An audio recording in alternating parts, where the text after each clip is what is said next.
Hello and welcome. My name is TyrionLanstr. Alright folks, it's back. We are in a glorious battle again, and now that I have enough talent points, I want to go through with you and explain what all of the talent choices are that I've been making and what I would advise for you to do when determining how best to proceed with the glorious battle. So as people probably already know, within Glorious Battle there are three choices: the offensive tree, the defensive tree, and the logistics tree. I am in the logistics form right now, mostly because for the purposes of my alliance, that is what is best and what is most productive for us. And so basically that's kind of what I've been going with. As you can see, I've got a bunch of trades going. We're also attacking something right now, but I'm mostly focused on trading. That's how I'm going to get majority of my points. So, what am I set at? So basically what I've done is I've focused as quickly as possible on getting to the phenomenal produce in each of these paths. Basically, the point here is that I don't care at all about using the left side. This increases my transport speed, my transport limit, and then my trading time. Same thing on this side, except I get to the efficiency, and I also get an extra march. So I'm going to focus on the right-hand side. I'm just going to do the minimum of 3 on each of these, and then once I get to phenomenal produce, I will max that to full 25% extra efficiency, and then I'll go ahead and get my next marching queue. 3, 3, and then again 5 on the phenomenal produce. Next marching spot, 3, 3, and then 5 on the phenomenal produce, and then I don't really need this one. Now that I've filled this out, the next things I would do would be to go back through and get to the efficient trading time. It's definitely nice to be able to trade for a little bit longer, get a little more bang for your buck with each marching bugle, but at the end of the day, if you have plenty of marching bugles, there's really no difference between this and if you just do another trade right after your first one finished.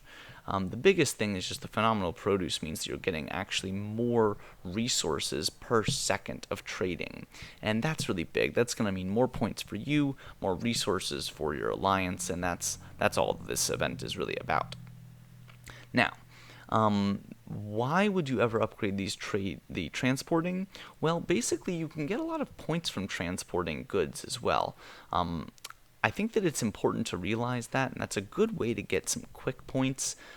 Basically, once you get up to enough of these transports, basically if I max another one of these to level 5, or if I were to unlock this one, that's going to probably give me enough to where it is better for me points-wise to be transporting goods instead of doing the constructions, because I get more than 25 points from doing the transporting, and that makes it better than doing a construction, which would just give me 25 no matter what. The other nice thing is that if I have a lot of these rapid transports, I can do it pretty quickly. So if I transport fairly close by, I can maybe do it in less than 5 minutes, which is what it would take for a construction. So all of this should be going into your analysis of what do you best want to be doing.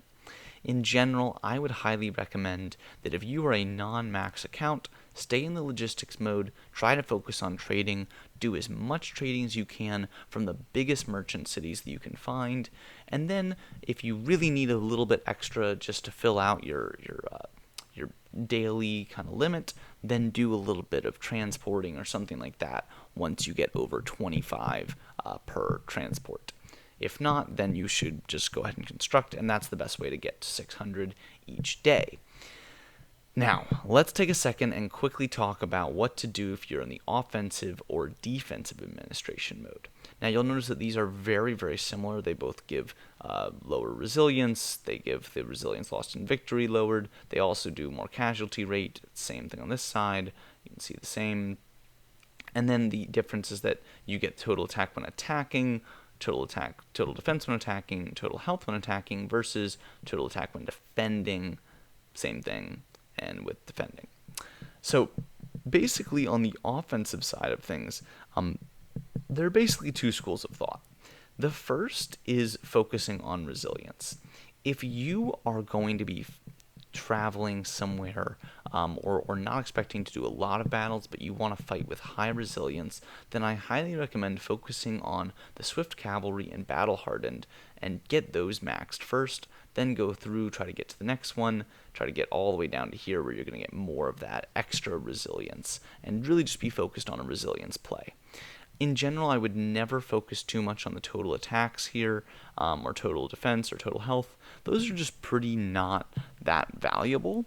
And the real question comes from whether or not you want to focus on the casualty rates, that's here, kind of lowering yours, or increasing your opponent's, and then also increasing your total army size. As a kind of general explanation, I think that some people really want to expand their army size. They want to have as many troops as possible in there, and that's totally, totally valid.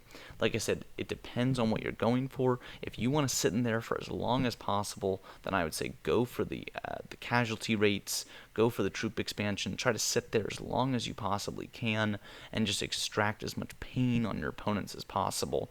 If you're trying to play kind of fast and loose, get in there, make a couple quick hits, and then get out, then maybe go for the swift cavalry, the battle-hardened, and don't necessarily worry as much about the troop expansion, because you're not trying to sit in there for a long time. You're just trying to kind of get in there, make a couple hits, and get out. And your focus should be more on keeping that high resilience where you're going to do the most damage with the fewest troops lost. But again, obviously all of this stuff is good. The more of it you can get, the better. There's nothing that is a dud here. Again, I would say that the last thing you should worry about is maxing out the total stats, just because in this event, resilience matters a lot more than total stats, and you always want to make sure that you're getting as high resilience as you can. Or if you're going to be hitting, you want to have as few casualties as possible, and you want your opponents to have high casualties. So I hope that that helps. Again, offense versus defense, the only difference is going to be whether you are actually attacking a city or defending one. So definitely keep that in mind for which one you want to be in.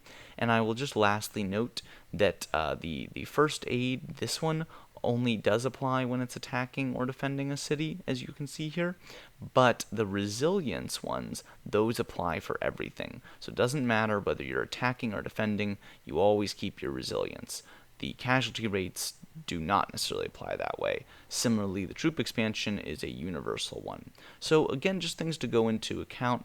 If you're going to be doing a lot of offense and defense, maybe you want to focus on resilience so you get it for both. If you're going to only do one or the other, then maybe you want to focus on those casualty rates.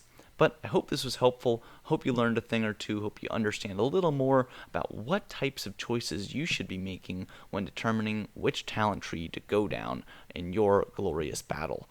Good luck, and I'll see you next time.